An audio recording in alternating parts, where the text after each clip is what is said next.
E agora vamos abordar algumas das principais formas de dinheiro primitivo utilizadas ao longo da história, principalmente nos momentos de surgimento do dinheiro como um bem intermediário. Alguns exemplos que eu vou dar aqui: as pedras Ray, nas ilhas de Iap, na Micronésia, contas de miçangas, utilizados pelos africanos principalmente, o gado, sal e conchas. Claro que houveram outros, mas esses serão os principais a serem abordados.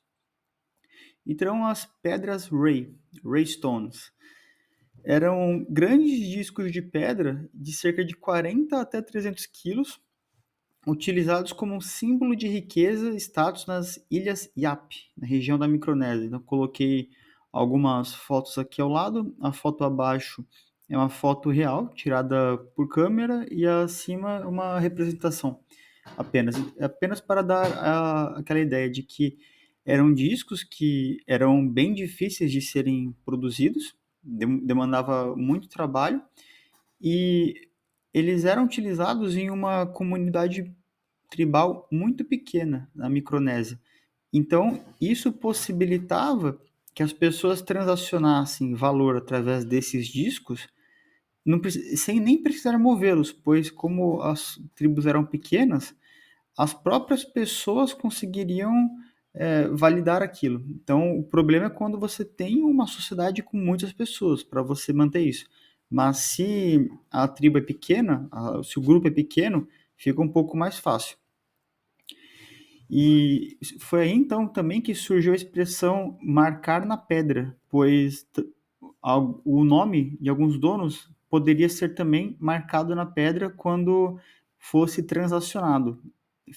Funcionava também como uma espécie de livro-razão também, o próprio espaço da pedra.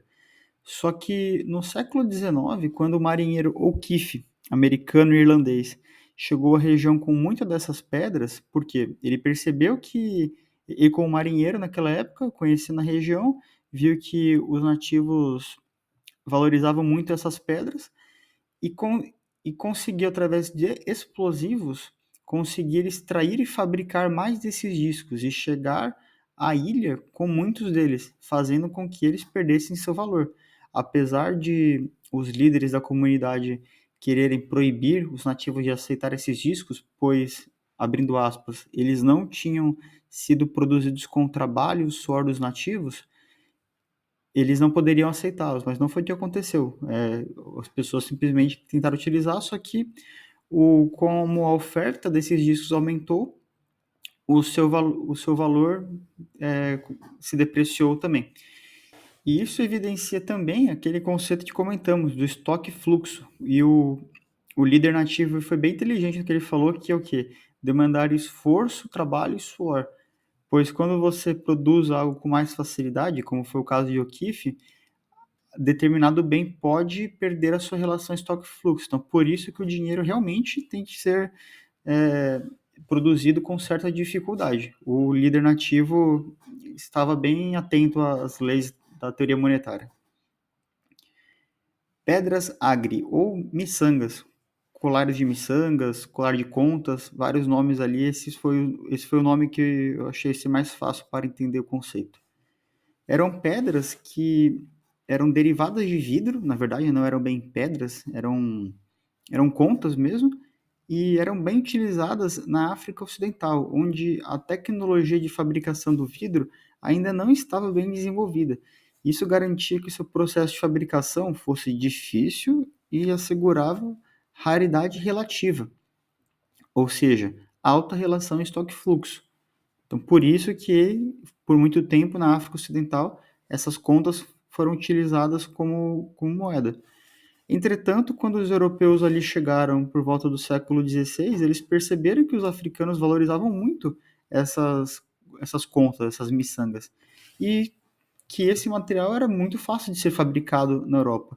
Então, isso gerou uma importação massiva dessas pedras pelos nativos da África.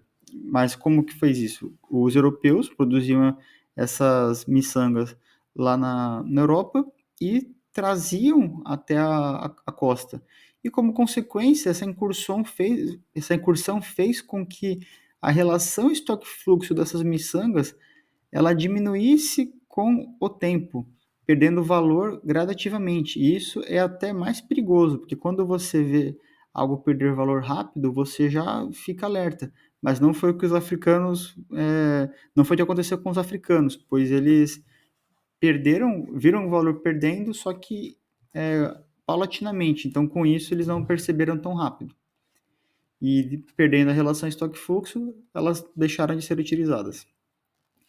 Outra moeda importante foi o gado, bem antiga e bem histórica, e seu valor estava atrelado principalmente também ao seu valor nutricional, pois quando você tem uma cabra, você consegue, por exemplo, produzir leite. E de leite você consegue produzir queijo e utilizar para vários serviços também. E por ele se locomover, ele é vendável no espaço, mas não é bastante vendável em termos de escala, ou seja, proporcionalidade. Se eu quero comprar coisas pequenas, eu precisaria comprar muitas dessas coisas pequenas para valer uma cabeça de gado, por exemplo. Então não é proporcional. E também não é vendável no tempo, pois como moeda ele está limitado ao tempo de vida dos animais. Uma cabra vive algumas décadas, eu acredito eu, e não dá para você poupar no longo prazo com ela. Outra moeda utilizada também foi o sal, por muito tempo, principalmente por ele ser, de certa forma, durável ao longo do tempo, poder ser produzido em barras pequenas para garantir proporcionalidade também, de diferentes pesos, e também de transportabilidade, mas você tem um certo risco de que você não pode molhar ele, senão já era, né? E como curiosidade, os termos etimológicos do latim gado e sal, pecus e sal, originaram os termos pecuniário e salário, utilizados até hoje. E conchas, assim como aquelas de cauris, que são essas ali representadas ao lado, foram utilizadas em sociedades principalmente que não tinham facilidade de encontrá-las. Elas eram transportáveis e eram apreciadas principalmente por sua beleza também, além de servir como símbolo de status. Então, se olharmos fotos de nativos com aquele colar de conchas, podemos ver que aquilo representava realmente um valor e status para eles. Mas isso mudou conforme avanços tecnológicos marítimos, pois se tornaram menos difíceis de serem encontradas. Até então, os nativos não tinham tecnologias marítimas que facilitavam a sua obtenção, mas isso mudou com o tempo. E o seu resultado foi a substituição pelas moedas metálicas, que é o assunto do próximo vídeo.